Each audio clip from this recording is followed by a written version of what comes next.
going to tell people like Monique they've got to leave the country. We're not. It's just not going to happen. And at the moment, we're making them feel terrible as a result. Well, firstly, the contribution that EU citizens make to the UK is immense. It is welcome. They are an integral part of our society, our economy, our way of life. You're absolutely right in the question you just posed to Alan. We wanted to do this really early on. The Prime Minister made that offer to her fellow European Union heads of government. Mrs. Merkel said that we couldn't do that until the process began. I regret that. I regret we didn't do this. The offer that Prime Minister Theresa made wasn't accepted. We've now been very clear that this is something we want to achieve right up front at the beginning of the negotiations. Of course there's no question of deporting anybody. Goodness me. A country like Britain deporting so it's a hollow threat to be making to Mrs. Merkel anyway. No, because these are quite complex matters. And the other point is we have lots of British nationals living in other European Union countries, and we want at the same time as we guarantee the rights of EU nationals living here to give them the right to remain and to carry on being full.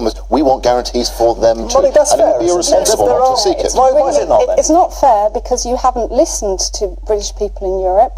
They have been wanting to speak to the government, and there are newspaper reports that they've not been getting that meeting. What is it that they would be saying? Because they want their rights guaranteed in Europe as well. Yes, they do, but they have written really strongly. I have quotes that I can't read out now, but that they have written to say they want us to get unilateral. They have come to give evidence at the Brexit Select Committee to say they also want unilateral rights to be given to us, because they do not want to be part of a negotiation. Your very language to say that it's down to Germany not agreeing, you are going back to it being a negotiation. Now, which bit of unilateral don't you understand? Because it's not a negotiation. They don't want to be bargaining. It's not a negotiation, it's unilateral. I will absolutely defend the right of the government of the United Kingdom to guarantee the rights of United Kingdom citizens living in the European Union at the same time as those rights are given to those already here from the European Union in Britain.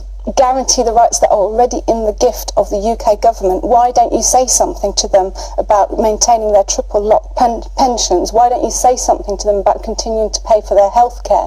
All the concerns that the British people in Europe, who we work with, because we're not trying to just speak out on us to the detriment of them. The question you've just posed goes to the very heart of the complexity of the mutuality of the assurances that we are seeking in the negotiations. It shouldn't be mutual. It shouldn't be mutual. You should just say that we're okay. It's a balanced thing. Of course it should be, because it's about pension rights to accrued entitlements, and that we can make sure that those living in Germany and Spain and Portugal and France, our citizens living there, can also get those reciprocal rights to entitlement. And that has to be part of a whole agreement. And Mrs. Merkel has been very clear that we can't do that except as part of the negotiation. You are still saying that it's part of a negotiation, and if Mrs. Merkel, after triggering Article 50, doesn't give you XYZ, you're going to take away some of our XYZ rights because it's a negotiation, and that goes to the heart of it. Best rights for our citizens in the EU and EU citizens here in the UK. Let's just bring in Alan before we go. Whichever way you cut it, if you take that line,